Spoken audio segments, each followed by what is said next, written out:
Welcome to XYPN Radio, where your host Alan Moore brings you into a community of fee-only financial planners who want to profitably and successfully serve Gen X and Gen Y clients. If you're ready to get the knowledge you need from leaders in your field, learn from forward-thinking advisors, and take action on your own goals, XYPN Radio is the show for you. Here's your host. Hello and welcome to this episode of XYPN Radio. I'm your host, Alan Moore, and I'm excited to have XYPN member Ryan Frailich, founder of Deliberate Financial in New Orleans, on the show today. We had Ryan on the show back in episode 94, and he volunteered to come back and give us an update after about a year of being on the show. He's 18 months into his business and is pushing through the, oh crap, what did I do phase and into the, I think I've made it phase. Ryan was gracious enough to share his revenue and expenses for year one and the first half of year two, as well as expected revenues and expenses for the rest of this year going through next year. We talked about how he got a feature in the New York Times back in March and the effects that has had on his business. We wrapped up with the discussion on the three big things he's learned in his first 18 months, which I will tell you are lessons every aspiring entrepreneur, especially solopreneurs, need to hear, as well as what he's going to be working on for the next 18 months. This month's episodes are brought to you by AdvicePay, the first and only compliant payment processor built specifically for financial advisors. Manage and allow your clients to pay all of your one-time invoices and recurring fees via credit card or ACH. For the first time, advisors can have their clients paying monthly, quarterly, or semi-annually without having to log in and make payments every time. Multi-advisor firms can take advantage of the enterprise version, which allows the firm to manage payments and invoices across all of their advisors. All of this while never triggering custody. See it for yourself by signing up for a 14-day free trial of the platform at www.advicepay.com. You can find any of the additional resources that we mentioned during the episode at xyplannynetwork.com/160. Also be sure to go to xyplannynetwork.com/VIP to join our private group just for XYPN Radio listeners. It's the community of advisors we've all been looking for that's there to provide support when we need it the most. Best of all, it's free. I encourage you to check it out. Again, that's xyplannynetwork.com/VIP. Without further ado, here's my interview with Ryan. Hey, Ryan, welcome back to the show, man. Thanks so much for being on. I'm excited to come back and talk with you about all this. Yes, so we had a discussion going on in the VIP group. So for anyone who has not listened to the intro, the outro, or the probably 8 million times I've said the link, xyplannynetwork.com/VIP, you can join our private group for listeners. There was discussion around, ideas for podcast topics and folks to have on. And one of the big requests was, hey, bring someone back a year later. And so Ryan had reached out to me graciously and volunteered to be on because he was on back in episode 94. Hard to believe it has been that long ago. So if you want to get Ryan's full backstory, xyplannynetwork.com/94, you can get his career path and sort of really the first few months of business because, you launched in December, actually started taking clients in January of 2017. So we're about 18 months in, but just over a year past our last recording date. Yep, definitely. It's kind of a where am I now, I guess, and the growth from someone who's kind of right at the beginning where you have a ton of time and very few clients to sort of further down the path where it's a more even mixture now. Yeah, and I appreciate you being willing to come on and just be transparent about what happens. It's very easy to get caught up in talking to folks that are, let's say, 3 to 5 years into the business and have had, have found success, have figured it all out. And while we remember the pain of the first year, no one remembers the pain like the person that's in it. It's just different. And I remember, when we had talked about having you come on the first time, that was sort of the angle was, hey, let's tell the story from someone who's 4 months in. And I'll say you were very excited and gung-ho and all in, which was awesome.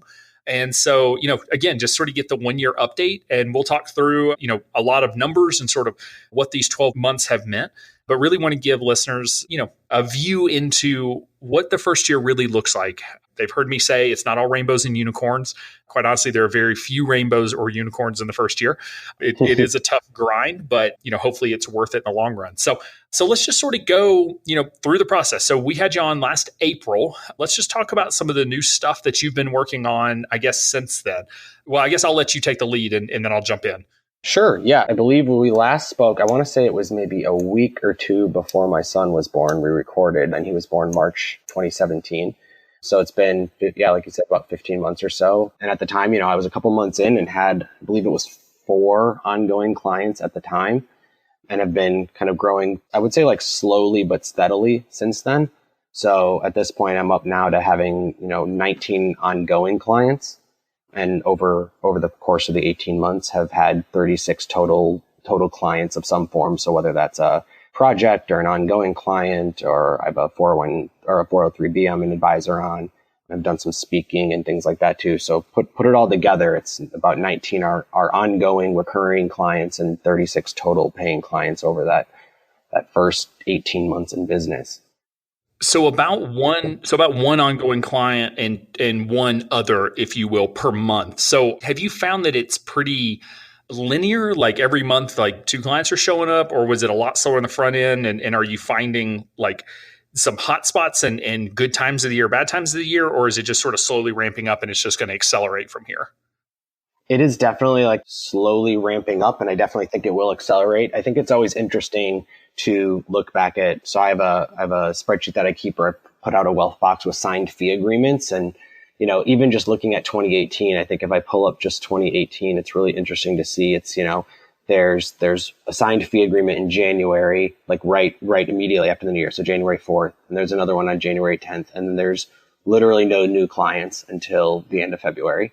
And then there's 3 in a 4-day range here at the end of February, and 1 more the next week in March. So it's an uneven getting to a month. It's a very I'll go 6 weeks and talk to my study group, and it's like, oh, I've got nothing. This is the worst decision I've ever made. How am I doing this? Oh, boom, I have 2 new clients the next day. I don't know how or why. It just sort of happens, and you have to believe that the more seeds you plant out in the universe, they may come back 3 or 6 or 12 months later. And so I feel like having enough data now at this point to say I have, about 1 a month on average, and it's definitely accelerating. So of those 19 ongoing clients, I had 11 at the end of 2017, and then I've added, 8 more in the first 6 months here. So that would put me definitely growing, faster in year 2 than in year 1. So I think, that's definitely trending in the right direction, though it's, still somewhat limited sample size to really make too many big predictions on. So just curious, are you still going? So you've added, 8 ongoing clients now in 6, now going on 7 months of the year. Have you gone any months this year without bringing on a new client? Or is it you're at least getting 1 a month and you're, there's a second one, or are you going months without any new clients? Let me take a look and see. I mean, I definitely think there have been months, it's all about endpoints, right? So if you call it the month February 1st to the 28th, sure, but February, 15th to March 15th, no. So it's kind of depends when you want to put a marker in the ground, I guess. But yeah, definitely there's been a month that goes by where I had no new ongoing clients. Those have sort of come in bunches. Actually, three ongoing subscription clients all signed up in a 2-day stretch kind of there at the end of February, March, which was great. And also whoa, suddenly my time is really pressed again. And I, you've talked about that with some people. How do you sort of manage that flow of clients, which I haven't not yet. I'll use yet, hopefully say that I haven't yet reached that point where it's regularly an issue of having to sort of manage who's coming on at what point and making sure I don't take on too many new clients at one time to service them well. But it's definitely something that has been a little bit boom and bust for me, but still nothing that I can't manage. Yeah, and I always talk about the highs and lows of entrepreneurship. And this is what we're talking about when, let's say you get that first client January 1st, and then, it's 7 weeks. And in entrepreneurship land, 7 weeks, it feels like 7 years.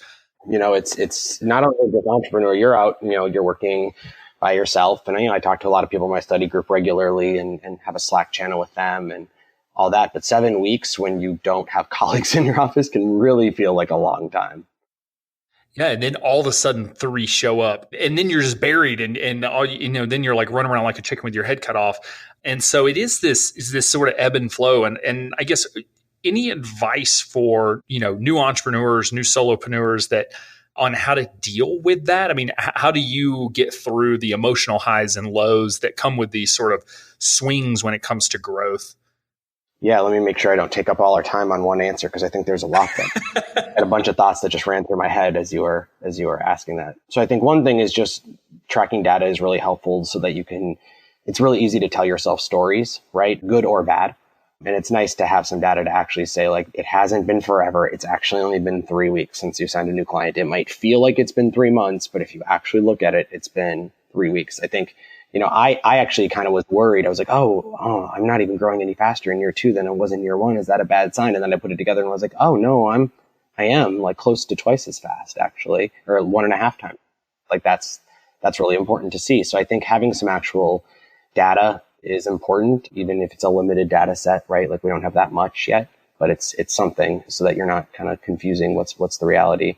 I think making sure that you continue to track inputs, I think is really important. So I think sometimes we can get so focused on tracking outputs, but just making sure you're continuing to do the things that someday can lead to a client coming to your door. One of the things that I think has been helpful, that I don't think I understood when we last spoke, but I do now is, you're asking people to talk about probably the thing they're least comfortable talking about of any topic. And so you might meet someone in September or talk to a friend in September for the first time, and they might not become a client until September of the next year because it just takes a lot to get someone to open up.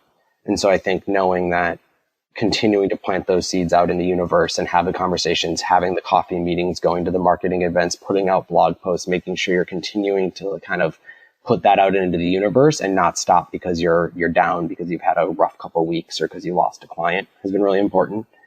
Yeah, so I think that's a really big one. And study group, I would also put on there is just to have some helpful perspective so they can say, yeah, I know it's been tough, but actually like remember this, and this that went so well. Sometimes other people can be really good at giving you some perspective when you're in your own head. Yeah, similar to the science around how we deal with money loss, it takes twice as much gain to make up for a loss. So you lose $1, you need to make $2 back to feel equal, even though you now have more money. Entrepreneurship can feel that way too sometimes, where you have a loss and then you have a win and it doesn't feel equal. Like you feel like you need more wins. And so I love that idea of tracking, whether it's tracking wins or like I said, having a data set. And we'll talk through what data you track because I'm really interested in this. But being able to look back and say, yeah, we had a rough week, had a rough month, had a rough quarter, but look at in the bigger picture, like it's actually been a great quarter, a great month, or a great week.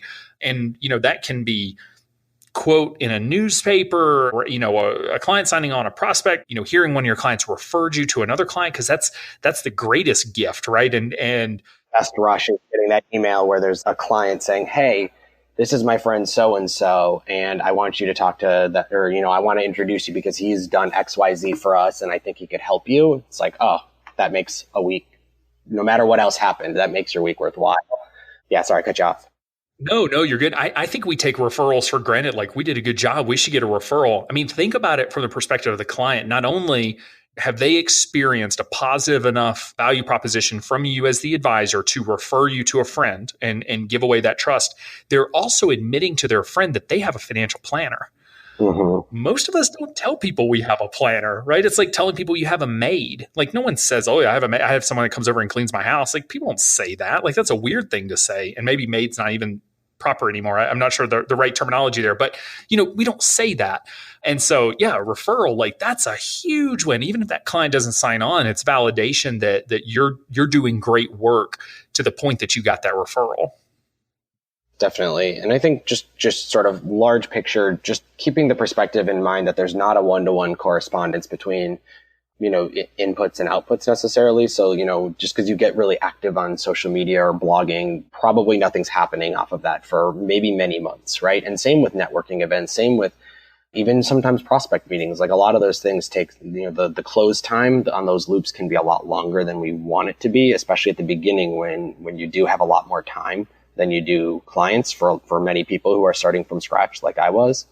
And so just, I think keeping in mind that those things need to continue to be done because someday some of them will bear fruit and you can never quite know how or why, but they do. And that's been something that I've learned increasingly as I've had people, that it might be 8 or 10 months between when they first say like, oh yeah, we need to talk, and they actually sign an agreement.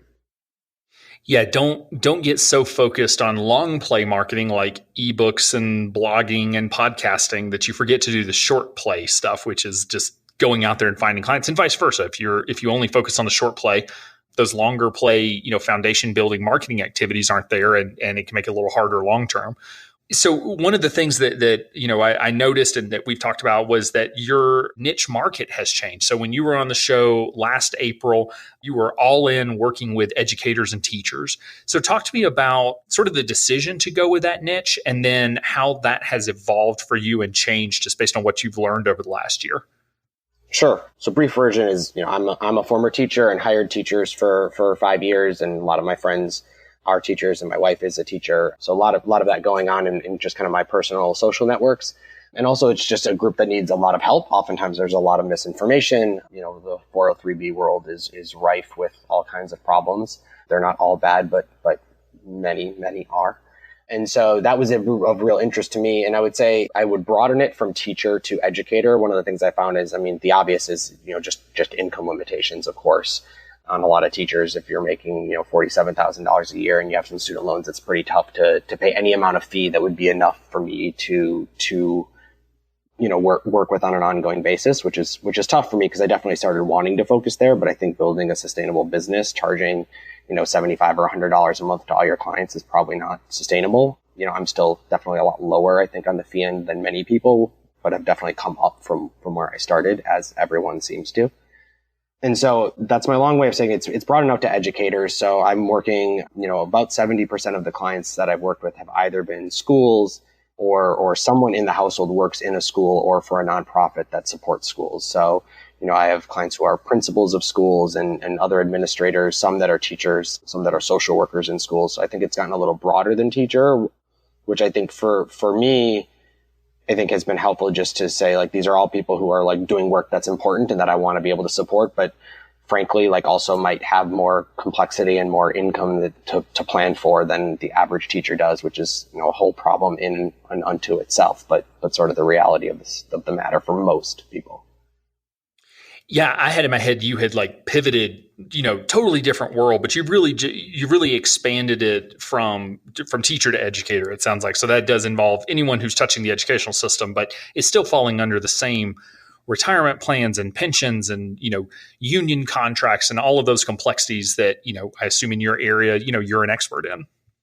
Yeah, having, a lot of the 403B conversations and also working with schools. And so, I'm an advisor on a 403B plan now. I think there's a lot there, with just exorbitant fees and hidden fees and really inappropriate products that people get, kind of foisted on them. So helping educate schools on what they should and shouldn't be offering. And that's led.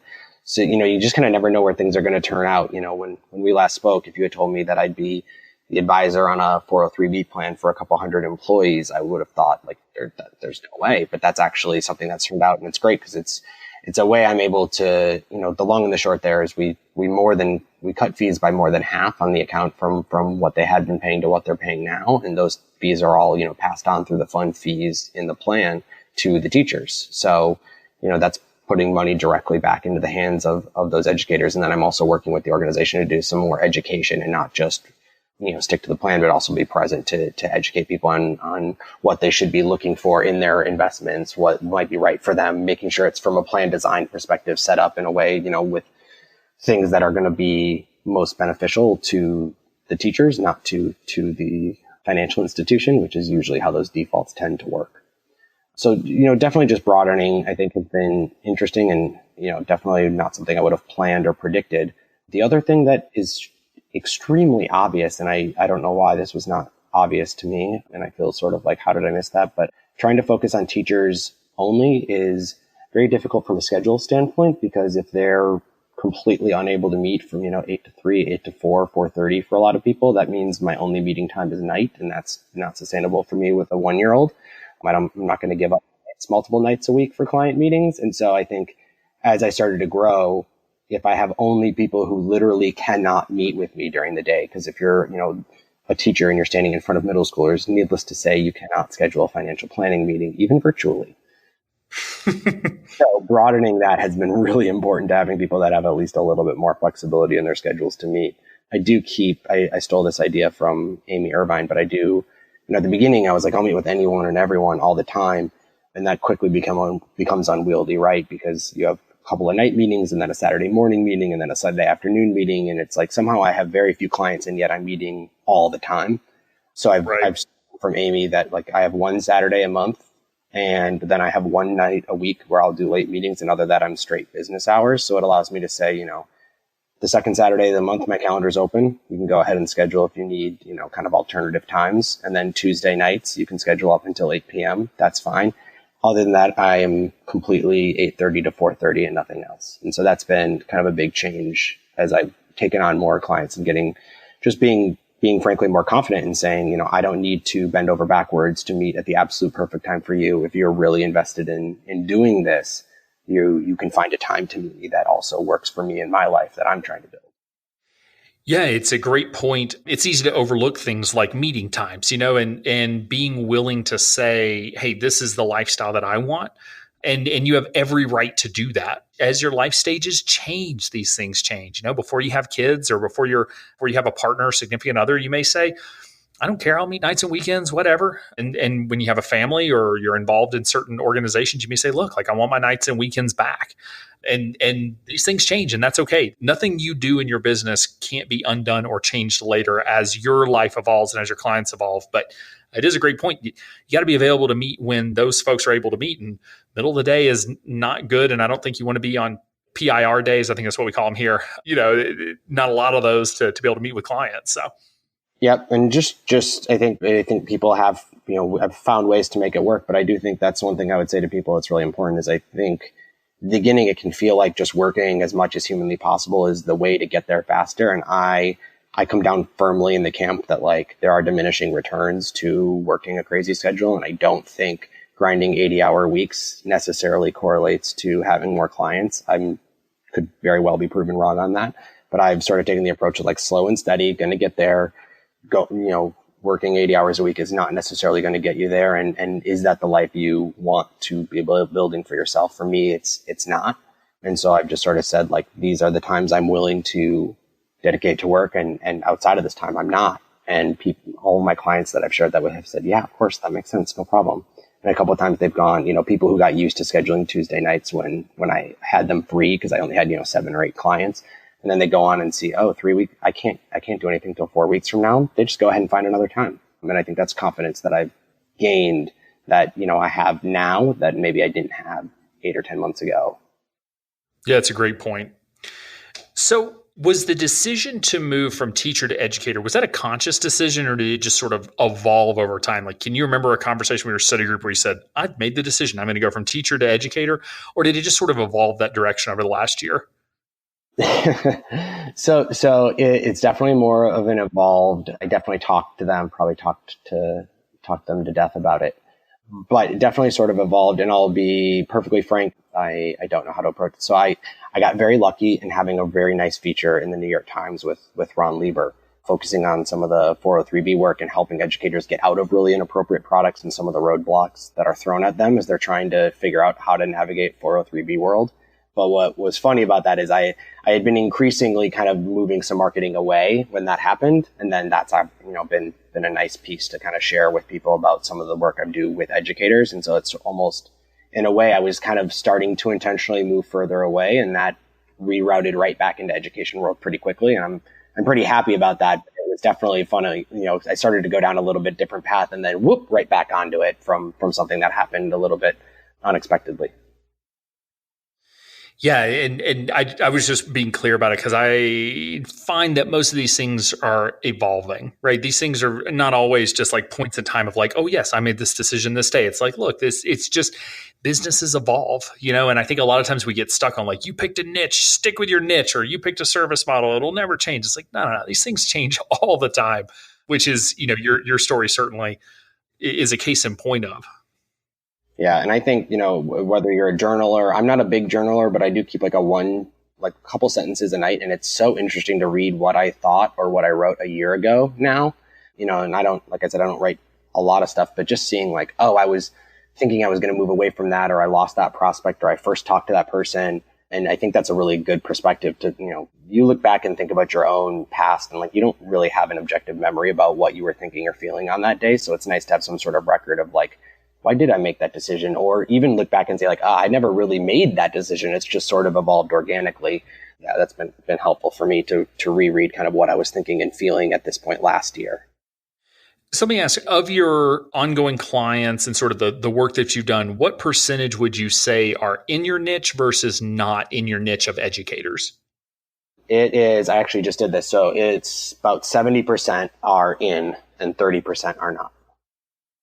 So since you've been doing some awesome data crunching, I love it. What do you find in terms of time spent, value provided, value proposition, that sort of thing between the clients that are in your niche versus out of your niche? Like, are you finding that there's a difference or are they pretty similar?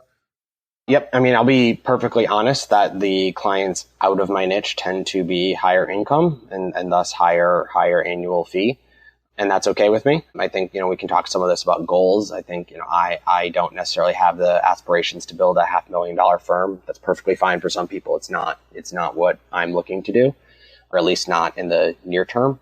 So, I would say there's definitely a larger percentage of the revenue is coming from, I have a client who's a very young engineer at one of the oil companies here in Louisiana. And he, obviously makes a lot more money than your average, social worker in a public school in New Orleans. And so, certainly that has been a higher, profit center than, the teacher social worker couple or something like that. But the average annual fee right now, the average subscription fee is just under $1,900. So a little over that $150 a month mark. We're going to push that up. I'd like to get it eventually, closer to $2,300 to $2,500 as an average. And then I also do an upfront fee for ongoing clients. So the average upfront fee has been $656 so far. So some of those have been, $300 and $400, frankly, kind of at the beginning when I was just starting. And then more recently, it's been either a $500 or $1,000 upfront fee, depending sort of on complexity, whether it's single or a couple, those sorts of things. Okay. So how are you feeling about going forward, sort of your goals around, like, will you focus on the niche and really focus on that 70% of clients and bring in more clients like them? Or do you see yourself continuing to sort of split and have clients from sort of across the spectrum long term? I intellectually understand and agree and 100% am with you and Kitsis on a niche, and my actions completely don't back that up. Do as I say, not as I do. I mean, it makes so much sense to me from operational efficiencies and marketing efficiencies. And I think of people who, are just doing, physicians or whatever it is. And I see so much benefit to that. I think for me, part of the reason I started to do this work is to serve a segment of the population, that, couples, oftentimes the educators that I'm working with are couples, who might make $130,000, $140,000 a year between them. One is a nonprofit administrator and one's a teacher. So, they make 85 and 50, respectively. Most advisors aren't coming anywhere near that. And I feel like I could do a lot of good for them for, $1,500, $1,800, $2,400 a year, somewhere in there, depending on complexity. And so I want to continue to do that. I feel like there's a need there. People are willing to pay.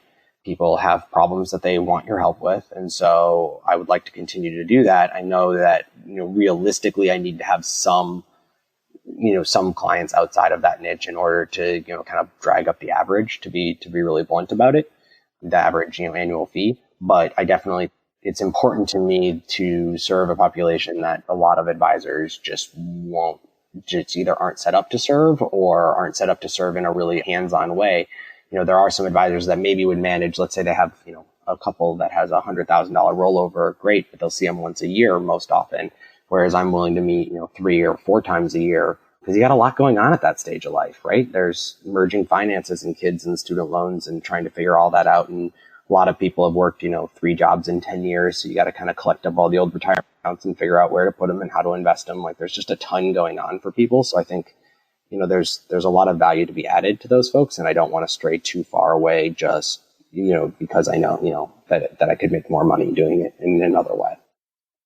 So a question around your niche. I mean, I don't know if these are necessarily connected, but back in March, XYPN Network got a feature in the New York Times, which was huge for us from just an overall, just consumers blew up our website looking for advisors. But I think the next week we open up the New York Times Your Money section and there's Ryan's face on there, talking about teacher retirement plans and 403Bs. So can you talk about how you got that feature? Because that's one, that seems like it would be a gold mine. So one, how did you get it? And then two, have you seen any, benefits over the last 4 months of having been featured there? Yeah, that was great circumstances that led to that. I'm laughing because my son was out of daycare that week because he had hand, foot, and mouth disease. So he also made the New York Times because he was with me when I was getting pictures taken for that. That is so true. He's sitting on your lap, which I love. Yeah, build the life that you want to live. And for me, like I've told clients, like, hey, it's sometimes like my wife works in a school. She can't just take off on a moment's notice. Like I have to be the one who's able to do that. And so that week he was home for 4 straight days. And it happened to be the time I was having what will probably be the biggest media piece I'll ever get in my life. And we're going to do this. My honest answer to how that came about is Twitter. And I am not all that active on Twitter. I enjoy consuming it, but I am not particularly, I would say, good at Twitter. But Ron Lieber from the Your Money columnist, he's done some really excellent work. Him and also Tara Bernard have done really excellent work just highlighting the truly insane complexity that are 403B plans. And they put out some stuff about the Connecticut schools. And I was in the comments, going back and forth with them, just saying like, yeah, I've seen that too. These are some other, other ways that I've seen that happen. Some of the products that I've seen sold to people unknowingly, some of the challenges that we have here in New Orleans, given a charter school system. So there isn't necessarily like a central district office making decisions around what providers are available. And they, just responded and said, tell me more about that. We want to hear more about what it looks like there. And kind of 10 months later, we had gone back and forth on email and I shared some stories. And the crux of the story is basically like really, in my view, really inappropriate products, fixed annuities with 2% returns sold to 20-year-olds, including myself at age 25. So that was a good lesson to learn that, here I am now giving advice, but I've made some of the mistakes that I'm helping people unwind. And so that was sort of what they featured on. And it was definitely unexpected. 10 months. Yeah. I want to emphasize 10 months. This was not I sent a tweet, got a message, got on the phone with Ron Lieber, and boom, you really cultivated your expertise there.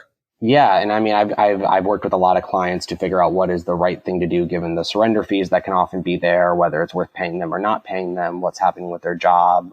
So it built up some expertise both on the personal side from my own lessons learned, but then also, in helping others. And so, we had gone back and forth on email quite a bit, sharing, these are some examples. He asked me to find some people who'd be willing to talk to him about it and share what happened to them. So I reached out to kind of my network here to share like who else is experiencing this. And I think one of the things any advisor who's worked in 403B world knows that like it's designed to make you and your clients feel stupid.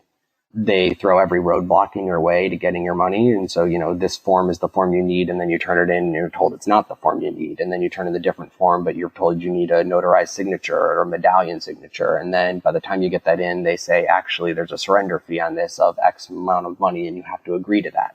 It's just sort of an endless maze. And when you have like these really smart people, but they feel really frustrated and they feel frankly stupid because they can't figure out what should be seemingly easily like, hey, I need my money, fill out this form.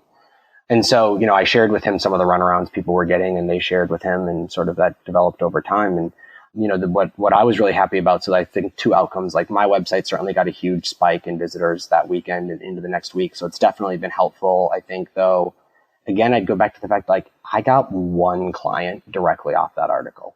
I got a bunch of people who reached out and were like, oh yes, I need your help.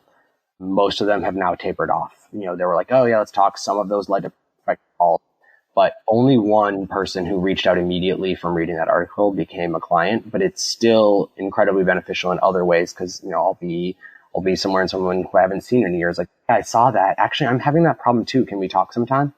And it's this extremely long timeline before it's of use necessarily, but it was highlighting an expertise that I have that is, that's there forever, right? And the link is there forever. It helped a lot for SEO purposes, but also I can share with someone when they say like, oh, I'm having that problem. I can say like, actually, I know a lot about this. I can help you with that. And there's some expert power from having that shown.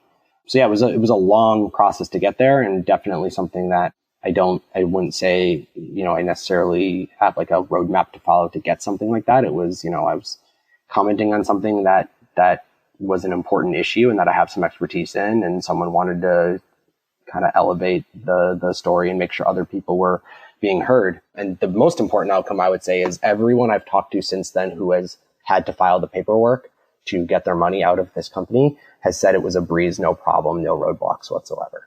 Oh, interesting. Really, really telling, I think, that when you can kind of give some sunshine to something that would rather not have sunshine shown on it, you can have some really good outcomes. So that's not something that in any way, benefited me monetarily for my business, but certainly benefited a lot of people.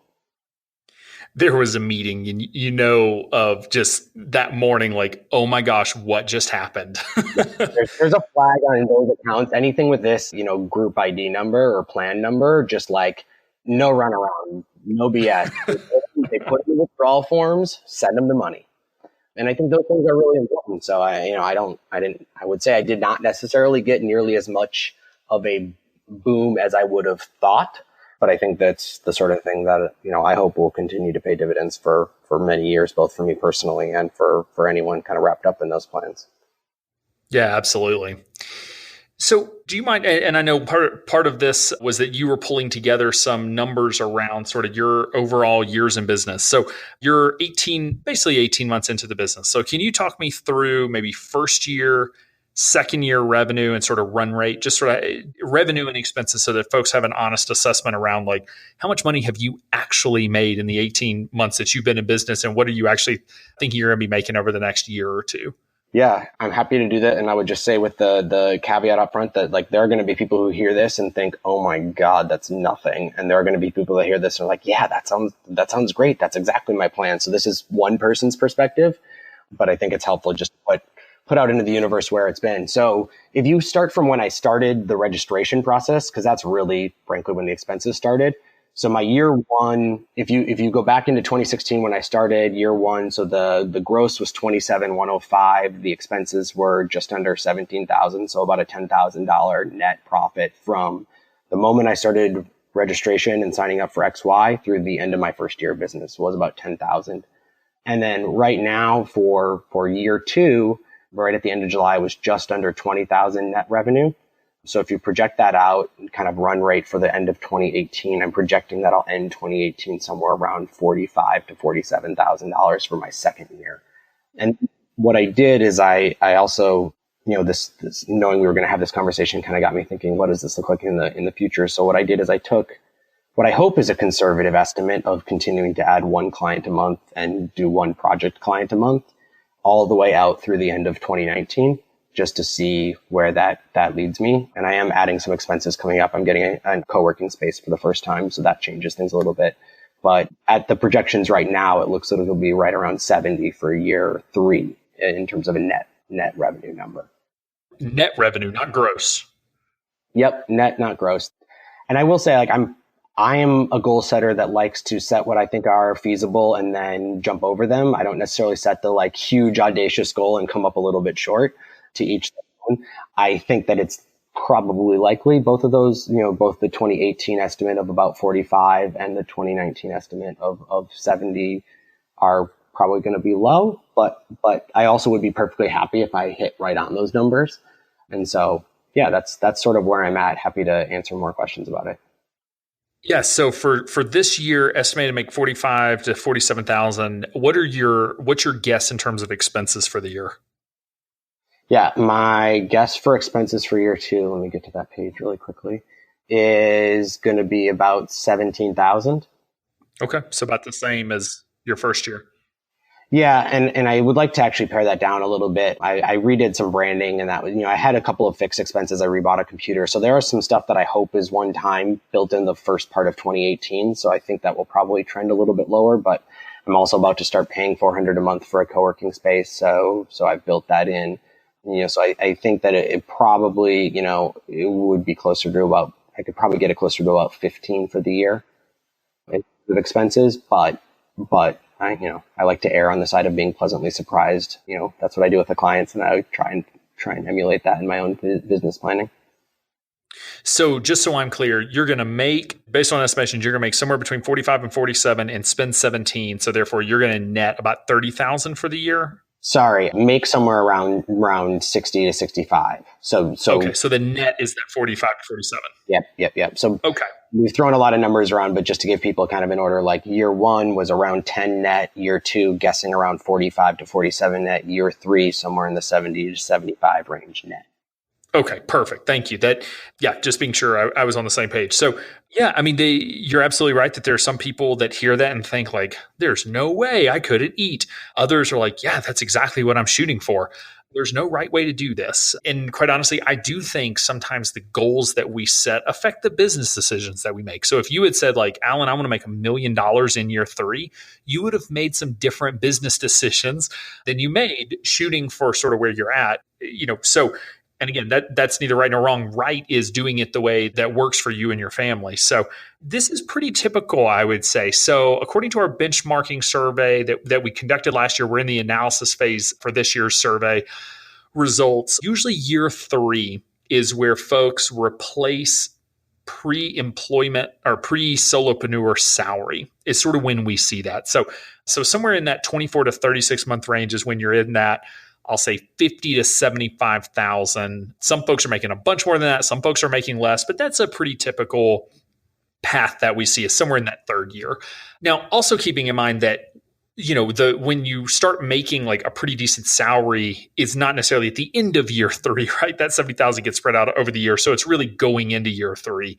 What is your goal? If you could wave your magic wand and maybe, yes, more is always great, but I guess what are you targeting in terms of sort of where you want to be from a net revenue, cash in the bank perspective for you and your family? Definitely. So I think you touched on it really well, which sitting down and thinking about the business you want to build was really helpful for me, because especially when you're at the beginning and you're, cash flow negative on your business, it's, you hear someone come on the pod and it's like, oh, I'm you can tell just by talking like, oh, they're making $220,000 a year. Like, wow, that feels like a foreign world to me. But then also realizing like, if you don't need that for your own goals in life, like then you don't need to build that. So for me, I actually have a spreadsheet that is sort of my it literally says at the top of it, on January 1, 2020, my business will look like this. And it has number of customers at each fee tier, about how many hours I think it'll take to serve them, and then what that leads to in gross and net revenue. So this would be sort of going into the 4th year, right? So at the end of 3 full years in business, what would going into my 4th year look like? And it basically looks at, it's got about 48 clients, averaging about, $2,500 in revenue per client. So netting around, grossing around 120, having, 20 grand of expenses, maybe a little bit higher if I hire any sort of virtual like admin support, but right around that $100,000 mark in year 4 being the goal. And then from there, to be honest, like my intention at this point is to stay fairly solo. So either solo entirely or solo with some, light admin support and really make sure I have enough time for other things in my life. So the way I've worked this out and looking at the spreadsheet, it has working 44 weeks a year. And in those 44 weeks, having about 20 hours of client facing work per week. So including, planning work, meetings, meeting prep, post meeting, writing up notes, all those things. But, I think one of the things that I've experienced in this business is I think we have sort of a warped perspective of what is enough and what is a reasonable income. Like what I'm looking at a spreadsheet that tells me I can make just right around $100,000 net working 44 weeks a year and only working maybe 30 to 35 hours in those weeks. Like that is, I'm not a religious person, but that's a blessing by anyone's, like it should be, right? But we're in an industry where, that would get me fired from a lot of the brokerage houses, right? And so I just think for me, I know it's on the small end compared to what a lot of people are building, and that's not a criticism of what they're building, and I would hope, vice versa. But I love the idea of having 8 weeks a year that I can spend traveling and with family. And, we travel a lot. We're joking. We're leaving in a couple of days here so my son is 15 and a half months old and we're about to take him on his 7th airplane trip. We don't have family where we live. And so we go and we see family and friends a lot, and having the freedom to do that, is really important to us. So for me, this is what I'm hoping to build out towards is, probably then in year 5, you can kind of extrapolate out a little bit of growth from there. But I'm really aiming to have something with, 50 to 60 clients and not go much beyond that. Yeah, you make a great point that incomes in this business, the expectations are interesting. I've done this before as part of a presentation, ask groups of older advisors. They got in this business a while ago, who here would be excited to make $100,000? And like no hands go up. If I ask a group of XYPN members or younger advisors or at NextGen, probably 3/4 of the hands go up. And there's some folks that are like, no, I want to make more money than that. And that's totally fine. No one's judging you for that decision. But to be fair, your business will be judged for the fact that you're not making six figures because, you're clearly a failure. You're not making a ton of money. It's like, whoa. Like, let's look at average household income in the US and then say like $100,000 isn't much money if it's enough for you to accomplish your goals. And that's a number I don't think most advisors really know is similar to our clients. Like, what's your number? How much money do you need to live your great life? It may be 60 a year, it may be 600,000 a year, but there's a number out there. Yep. And I think for me, everything you just said, I'm so spot on. I've seen, just even in my own life, that idea that, how much do you want to make? Well, $1 more than my current salary. And I think it's really insidious and really dangerous. And I know myself, sure, there are things I would like. Yes, of course, there are other things that if the income was higher, we could do or move, financial independence up or, lots of things, right? But I do think having, spending for myself, spending, a decade or so working in schools where it's a very low income population, the worlds that I'm walking in now are basically like two just separate universes from where I spent the first decade of my professional life. And I think that's frankly been very helpful for me to have a dose of perspective of what not enough really looks like. And if I'm ever complaining that making, $70 or $80 or $100,000 isn't enough, plus my wife has an income too, like then I need, I think, a dose of perspective on what a lot of families in America are living on. Right. I will say I don't live in the Bay Area or New York City, so I'm sure people there. That is true too. But for most of America, that is more than enough for a family of three. Oh, I remember getting a 6-figure offer in San Francisco and realizing I was still going to be living in a studio apartment. So yeah, there are some areas of the country where 100,000 is starting out of college pay. So, and one thing I would want to just add real quickly is just thinking through what you want on the beginning, because you're going to make different decisions. So, I have an advisor I really admire and really look up to who, started a business and had a different vision of growing much larger. And so that means hiring earlier and hiring in different positions earlier, right? And so if your vision for 5 years is to be at $500,000 of revenue, you probably are going to add staff earlier, which might, mean you take home less money in the beginning years, but it grows to a larger pie later on, which is very different than what I'm doing, which is like, I don't really intend to hire anyone anytime soon because I have more than enough time to do what I envision needing to do. And either one of those paths is right. But if you don't know which one you're aiming towards, you don't know whether it's time to hire or not hire. And so I think it was helpful for me to sit down and look at this and know that like, I'm not even within a year of needing to hire any sort of help. Whereas if I had a goal to really make sure someone else was doing some of the operations and maybe paraplanning so that I could just keep going up and generating business so that I could grow bigger and bigger, then it would be different decisions of where I invest.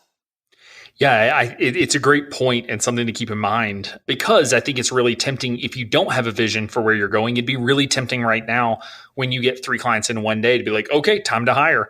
Yep. And it's like, well, is that really what you're building? And it sounds like you don't have a vision for having full-time employees, at least not in the midterm. So you can't go hire a full-time employee right now. Yep. And that could change, right? We're early 30s and have a young one, and who knows, maybe growing family in coming years. And so for me right now, maintaining some freedom while also having a healthy income is important. That might all change 5 years from now. I might listen to this 5 years from now and say, whoa, I wanted to do what? No. But right now, this is what my vision is. Yeah, no, that's a great point.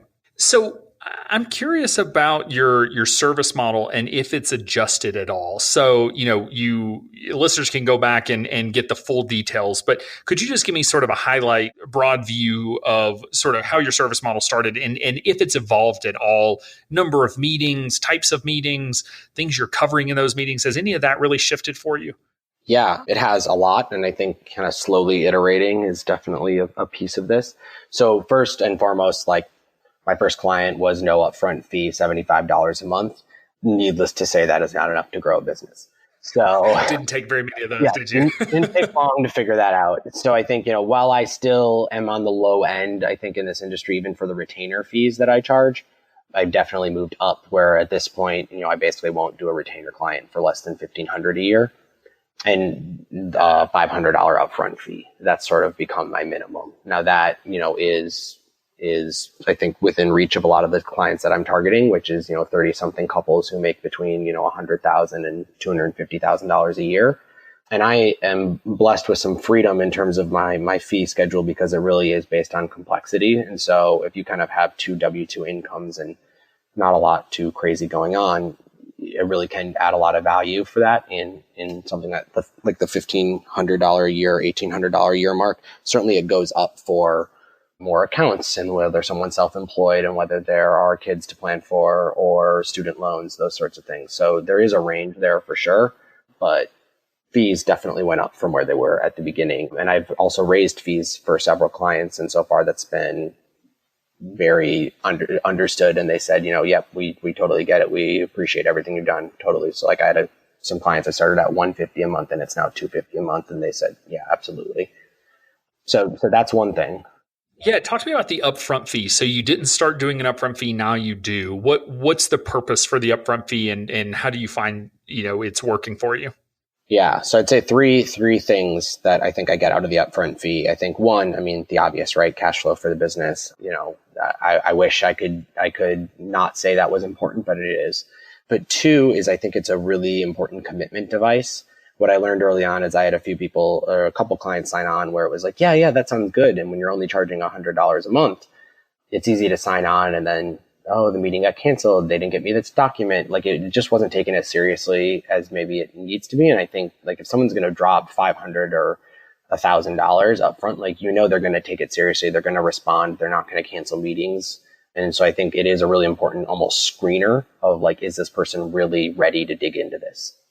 And then the third piece of it, just compensation for my time. It kind of goes back to the first, but I do a pretty heavy planning process on the front end. So I do 3, sometimes 4 meetings on the front end and then switch to about 3 to 4 a year thereafter. But that means in the first year, I might meet with someone 6 times.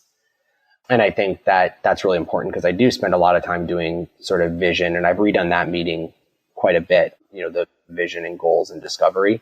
And so I think if you dedicate an entire meeting to that on the front end, you haven't even really gotten into the numbers and sending in documents until meeting 2 and 3.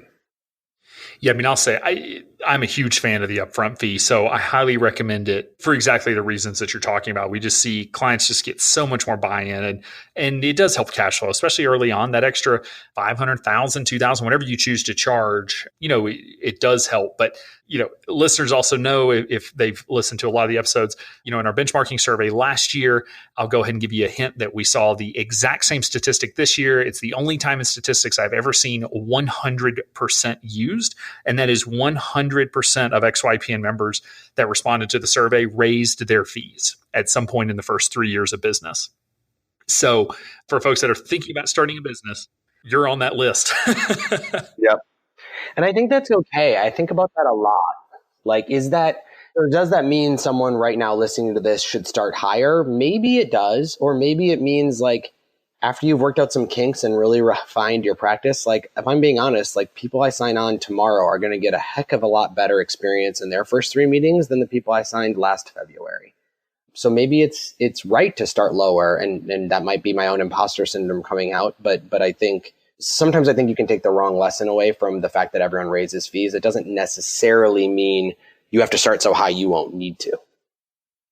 Right. No, that's fair. My typical recommendation is whatever you come up with when you're about to start a firm, double it, which basically means you'd be exactly where you're at, which is, if you think 75 works, just go to 150, just double it. Because, I'm confident in the value of the service that our advisors do. Even if our advisors lack the confidence or feel like, oh, well, it could be better. And like, sure, it could be better if they went with someone who's been doing planning for 30 years. But I don't know anyone in our network that I've never seen a financial planning process from one of our advisors that I thought, oh yeah, that's only worth $50 a month. You should definitely lower your fees. We do provide an insanely valuable service. So that being said, you also have to know your market. There's so many variables, but it's interesting to hear those, that to your point, there's 2 sides of that coin. It's not necessarily bad that you had to raise fees. That's not a negative, but don't commit to lifetime pricing. You also said you raised fees on a particular client. So, don't tell a client, oh, it's $75 for life. That would be a bad idea. Definitely. And I'm pretty clear with folks that, that there's a value here that is not monetary as well. I think it's easy to get into like, how much money have you saved someone? And I actually really try to get away from that conversation, because I think the value that is being provided is, having a shared vision, particularly amongst couples, getting super clear on goals, knowing if you're on the right track. Like, all of that stuff is not a dollars saved way of measuring it. And so I think anytime you get into the conversation about like, what's the value proposition, I think it's super important to steer much more to the behavioral and what have you added to these people's lives? And most of my clients are couples. So what have you helped them know about each other and build towards collectively? And like, what is that worth? I mean, how do you tell if that's worth $150 a month or $250 a month? Like, that seems impossible to pull apart. It is. It's, what value do they perceive? What value can you show? And just, people are willing to pay for a service. I mean, how much value do I get from CrossFit? I don't know, but I'm willing to pay $119 a month in Bozeman, Montana for CrossFit, because I get enough value out of it. And never once have I sat down and gone, now, how much did you save me in medical bills? Like, exactly where are we at with this thing? And I know it's different, but it's still a conversation worth having. So you're 18 months in, looking backwards, and then we'll look forwards. Looking backwards, what would you say you've learned, sort of lessons learned that you would like to share with folks that are about to start the journey and they're ready, or they're thinking they're ready, they're about to dive in? I guess, what lessons, maybe 2 or 3 things that you've learned that you want to be sure they hear from you, still being in the weeds of this time in your business? Yeah. So there's a few things. One of them is something I think you've said, but really is just a lesson I had to go learn for myself, is like, just because someone needs your help doesn't mean that they're going to sign up to get it. I chased a lot of people that on paper, without getting into the kind of the personality side, were great prospects, in terms of the age, or, and I can think of a prospect that I did, they didn't end up signing on, but they were, making about 200,000 in their 30s, one kid, one works in education, like on paper, all the right things, but they frankly just like weren't there yet. They weren't ready for it. And I pushed and pushed and chased and pushed. And like, it was finding people who want financial planning, not trying to find people and convince them they need financial planning, is like a really, really important lesson. And you'll meet all kinds of people who you see 16 ways you could be helpful to them. But if you have to teach them that they have those gaps, then you're not going to be successful in working with them. So I think that's one thing, is really focusing on people who are looking for planning, not trying to convince people they need it. The second thing I would say is like, reach out as much as possible. Like, I have reached out to so many people for help along the way, and so many people have been so giving. I had sort of like a meltdown week where I just felt like, this is all crashing down. And I emailed Meg Bartelt actually, and she we talked multiple times that week. She was so helpful and so supportive, and saying like, I've been there too. You come through it. I don't really know why I was in that place, but a couple of proposals got denied, and suddenly, this whole thing was a mistake and I should shut down tomorrow. And so I think just reaching out and really building that support network is so important. So study groups, mentors, like I believe in all of it deeply. And I think, I'm really appreciative of all the people that have been helpful for me, and try, in whatever way I can to be helpful for people who are sitting where I was 2 years ago. And then the third thing I would say is just continuing, like, you never know where something's going to turn out. And so I've had clients come from the strangest places. And so just really being open with what you're doing can go a long ways. I have a friend who maybe I see once every 2 years, who I grew up with, and he texted me out of the blue and said, hey, do you work with these sort of people? He kind of described some friends of his. So a childhood friends of mine, current friend, is now a client. And that is obviously not like planned out in any sort of strategic way. That wasn't like great marketing and getting them into the funnel. That was just like something that happened. And so you never know where things are going to go. And so just making sure you're just kind of being out and sharing in as many places as possible what's going on. After the New York Times thing, someone reached out to me, that the one person that's become a client literally was a colleague of mine 10 years ago, saw the article and was like, oh, okay, yeah, no, I've been needing financial help. There's someone I knew a decade ago. I can't even say we've known each other a decade, because we haven't talked for a decade, but that person's a client now. And so I just think making sure you're sort of keeping in mind that clients can come from so many different places, and you have to just constantly be putting out whatever into the universe. This is what I do now. This is who I do it for. This is how I can be helpful, and people will find you.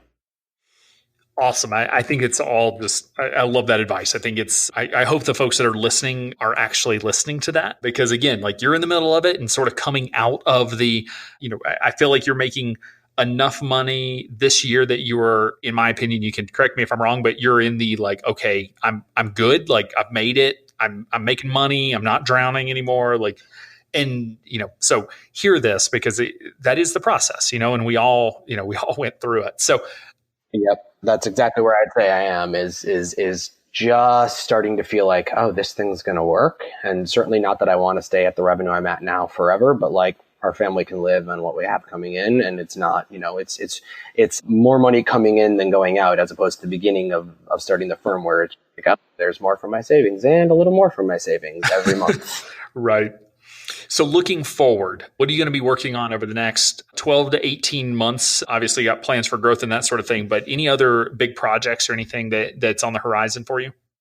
Yeah, one of the big things that I think I'm going to be really focusing on is standardizing as much of what I'm doing as possible. I think one of the things, and this goes to the niche conversation, of course, but one of the maybe you could call it a mistake I've made is I've said yes to kind of any and everything. So no matter what problem someone was bringing me, I was like, yep, we can work on that, whether it's a pension decision or credit card debt or student loans or what have you.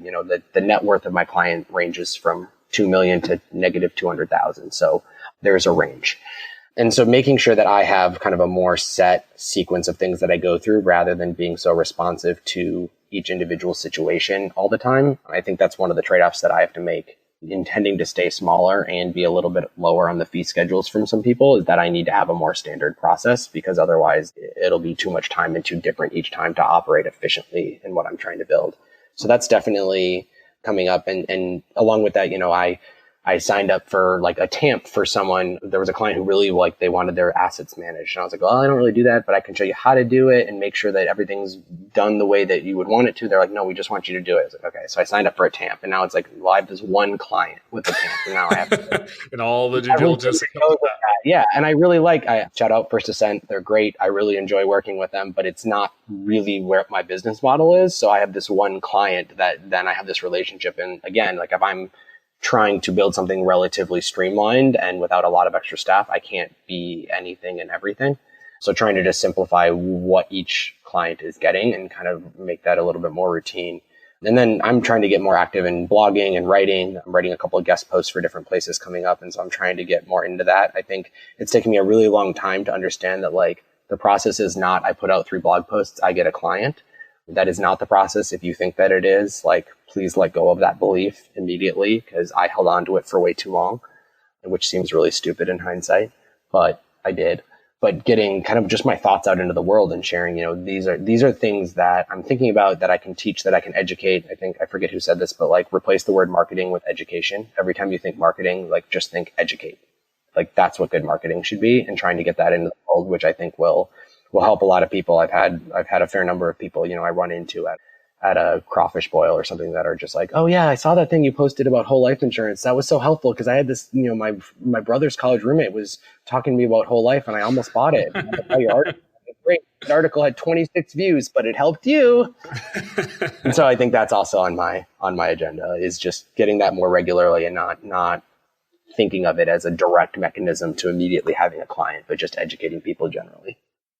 Well, Ryan, thank you so much for coming on and being so transparent and open with your numbers and this first year and a half in business.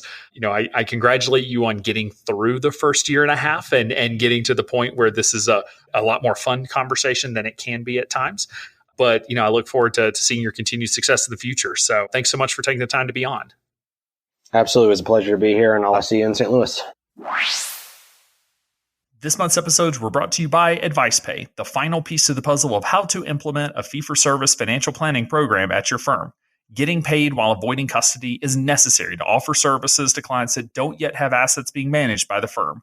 See it for yourself by signing up for a 14-day free trial of the platform at www.advicepay.com.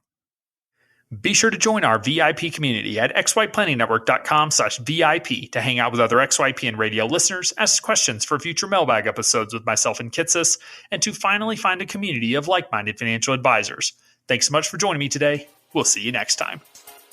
You're not alone, and you're not crazy. It's scary starting, building, and growing your own financial planning firm. And that's why we put together a free private community just for you, the Cutting Edge Financial Planner. Go to xyplanningnetwork.com/VIP or text XYPN Radio to 33344 and join a network of thousands ready to change the lives of Gen X and Gen Y clients.